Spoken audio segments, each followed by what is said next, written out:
Roller.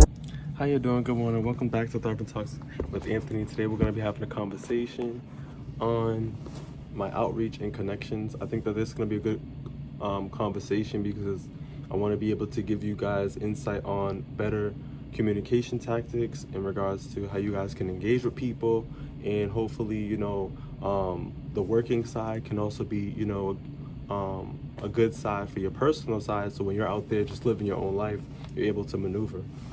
So with me being a community coordinator, I work in Dorchester, and my job is to provide services to the community. I'm mainly supposed to be responsible for the residents that work in the building, but at the same time too, anybody that needs help with services of the community, which my main population is obviously students. I'm able to help them with resources of mental health, housing, education, employment. We're also tied with Northeastern. So anybody that needs programming in regards to like computer, robotics, engineering, they can be provided later in this year. So I'm happy to be a part of this organization of Operation Peace because it allows me to, like I said, be creative, but also to interact with different youth organizations in the schools.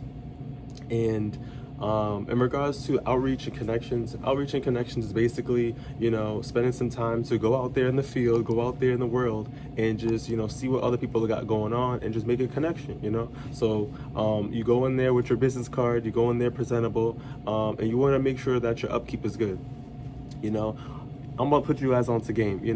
How you look at yourself, you're a business. Everybody's a business. Let's just put it like that. In that standpoint, and the way that you present yourself, you want to have a good rating. You want to have a good star. So your physique, all that type of stuff, the way that you look, you want to kind of just make sure that you look at yourself and you feel good. You look good. You're gonna feel good. All that, you're gonna exude that energy, right? So I just want to put it on that standpoint. But when you walk into, let's just say, a salon, a barber shop, or like I said, a school, you just want to treat everybody the same, respectful. So you walk in there, how you doing? Good morning, good afternoon. Be yourself. What's poppin'? How you doing? And they'll say, how you doing? Is everything going good? And then you just like smooth, or whatever, how you respond, And just be yourself, be organic, and the energy that's gonna come back. And then just kind of get to the point, get to the spiel, because you got to be direct, right? People may like to talk just like you, or may not be a little bit shy, for instance, or they just want you to get to the point. But the point is just be direct. So, what I say is, my name's Anthony. I'm a community coordinator at Operation Peace. We provide services of mental health, housing, education, employment. We're also tied with Northeastern, and I get more into the description.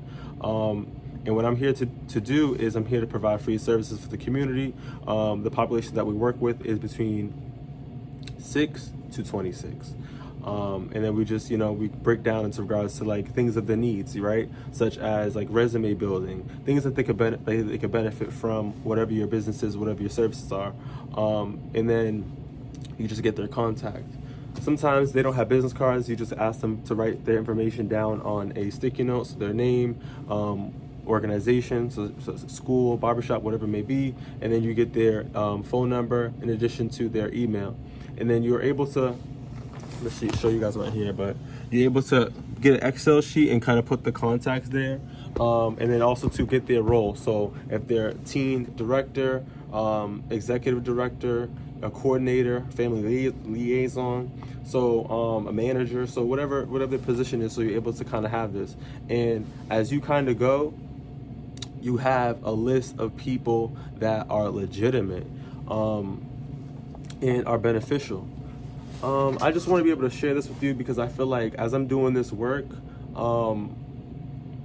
just in life, and just I think that if we're able to implement this into our personal life and have just a positive mindset, I think that we all can have a nice environment, a nice world, you know what I mean? And not to be too closed off, because I think that mentality, I understand out there, it's a dog-eat-dog world, it's a lot of danger out there, like don't get it twisted, but I think that if we have a positive mindset too, and we have a good upkeep, we have a good spirit, I think that, and we're making these connections, I don't think it's to be a big problem, But we're also to realizing you want to put yourself in environments where you're able to be safe and you're able to have these positive connections. I don't think that I'm not going to sit here and shine dim light on a certain location, I think that we're able to have that certain discernment and be adults about it, and be grown about it, and be responsible about it. But I think that's what you should be able to do. Another aspect I want to be able to put into this is cultural competence, which I'll talk about right now. So cultural competence is the ability of an individual to understand and respect values, attitudes, beliefs, and mores that differ across cultures, and to consider the respond appropriately to these differences in planning, implementing, and evaluating health, education, and promoting programs and interventions. So basically what that means is just basically everybody comes from their own individual environment, background, situations. The way that you were raised is different than another person, but just being able to just come into that environment, a new setting, and be able to just be understanding of someone else's values that may be different from yours, right? So the power of listening is very powerful. Because we all, like I said, we all come from different backgrounds and different circumstances, and I think that is really good for us to listen before we have any assumptions, judgments, or we start, putting our values on someone else. So just having a cultural competence, just being understanding, moving with empathy, and just having that positive mindset could shift us in a better light. So some communication tips I want to be able to put onto this, like I said, active listening, some feedback, just kind of just dialogue, our language, maintain eye contact. I already said empathy. Empathy is a really good thing. Emotional control, just making sure that we're stable. Considering your audience, who we're talking to, just making sure you know what you're walking into. Watch your tone. Sometimes some people are just loud, so you're just kind of be a little vulnerable about that. And non-verbal communication, such as body language. You should be able to know when the interaction is done. You shouldn't be able to know when someone's busy, and you got to be able to respect someone's time and their space. There have been circumstances where I may not be able to get hold of someone, or I may not be able to get what I'm there for is a contact, right? Maybe I got to come back a different time. So just being able to be respectful of someone else's time and their space, right?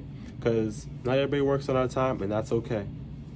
So I wanted to make this video because I've been seeing a lot of things, I've been doing a lot of things, I've been getting a lot of opportunities as well in regards to doing outreach and these connections. I was able to go to a Fenway game. My job, my boss, executive director, Shannon, shout out to her. She was able to give me some tickets to go to the Red Sox game. I was able to bring some folks, you feel me, some people, and had a good time. It was a good time. Also, too, I want to shout out to the Codman Academy Charter School, public school, because next week I'll be going to their Wellness Day event, and I'll be able to do a public speaking event in regards to personal development and mental health for some of the students before they get out of school and their summer begins. And then I'll be going to a cultural barbecue for another charter school, so that's going to be another vibe. So I'm able to make some connections over there, implement some of the things that I got going on in regards to me being a grad student and this mental health stuff that I'm in, and just be able to just mingle and help people out. If they got a basketball, you already know what's up, football, you know what's up, and just kind of just vibe with the people, the kids and stuff like that. So I just want to be able to share some of these good attributes with you, because I think that my experience potentially could be able to help you, and I'm here to uplift you. So thank you for thriving me, thank you for talking with me, and I'll see you next time. Take it easy. Roller coasting.